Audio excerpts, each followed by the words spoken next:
అనకాపల్లి జిల్లా నర్సీపట్నంలోని ఎన్టీఆర్ ప్రభుత్వ ఆసుపత్రికి పూర్వవైభవం తీసుకురావటం తన ధ్యేయమని శాసనసభ స్పీకర్ చింతకాయల అయ్యన్న పాత్రుడు అన్నారు.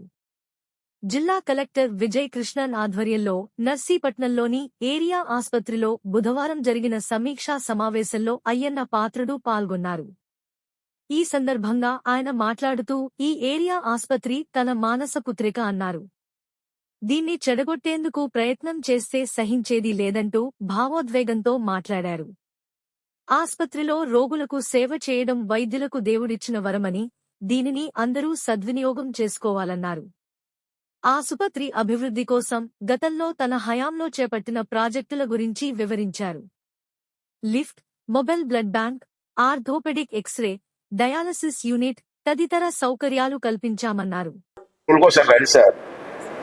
మీరు వచ్చిన పిల్లలు నేను వస్తాను, నేను వదలనే సార్. నా మానస పుత్రిక అంటాం హాస్పిటల్.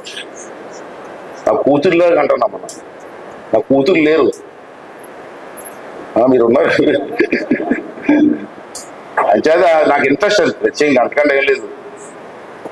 ఓకే అండి, మీరు కోఆపరేట్ చేయడం మంచిదండి. ఇది చాలా అదృష్టమైన పోస్ట్ ఇది. నాకు సేవ చేస్తాం, కానీ మీ అంత ఆరోగ్య విషయంలో మీరు చేసే సేవ చిన్న విషయం కాదు. అది మీకు భగవంతుడికి అదృష్టం. నేను అనుకున్నాను ఇంజనీర్ డాక్టర్ అవుతామని, నా కర్మకాయ పాలిటిక్స్లో వచ్చాను. అందరికీ అదృష్టం రాలేదు. మాకు కాకినాడ మెడికల్ కాలేజ్ చదువుకొని ఎంతో ట్రై చేశాను, చావలే. అయితే మీరు కూడా కోఆపరేట్ చేయండి. నన్ను ఎన్నాళ్ళు ఉంటారు, మీరు ట్రాన్స్ఫర్ అయిపోతారు, వెళ్ళిపోతారు. ఉన్న ఏజెన్సీ ఏరియా మాదంతా, బ్యాక్వర్డ్ ఏరియా. ఇక్కడ ఉన్న లోడ్ మీరు చూస్తున్నారు, రోజు ఎంత లోడ్ ఉందో. అందరూ తుల్లో హాస్పిటల్ ఉంది. మీ గొప్పతనం తుల్లో మనలాంటి హాస్పిటల్ ఉంది. అక్కడికి వచ్చేస్తారు. నేను అడిగాను, మీ హాస్పిటల్కి వెళ్ళంటే సరే ఇక్కడ బాగా చూస్తారంటే ఇక్కడ వచ్చేస్తారు. ఆ పేరు ఉంది హాస్పిటల్కి. చింతపల్లి నుంచి వచ్చేస్తారు. చింతపల్లి హాస్పిటల్ ఉంది. ఆ చింతపల్లి హాస్పిటల్ నేను పెట్టిందమ్మా. చంద్రబాబు నాయుడు టైంలో బిల్డింగ్ అది నేను కట్టించారు. పాడేరు అన్ని నేను కట్టించింది అప్పుడు, నేను మంచి వాళ్ళు.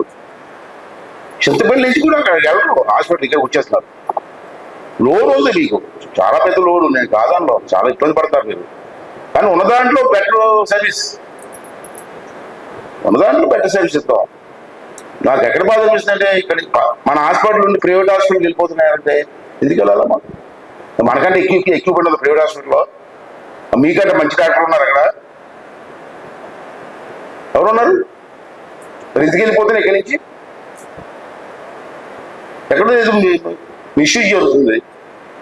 ఇదా మా 4 పాయింట్లు దృష్టిలో పెట్టుకొని నాకు ఏమి చేయదు. మీరు కాన్స్టిట్యూన్సీ నేను బాధపడతాను. హాస్పిటల్, స్పోర్ట్స్, ఆటల ప్లే గ్రౌండ్స్ ఎన్ని ఉన్నాయమ్మా, అవి ఎడ్యుకేషన్, ఈ 3 చేయండి. మిగతా అన్నీ నేను చూసుకుంటాను.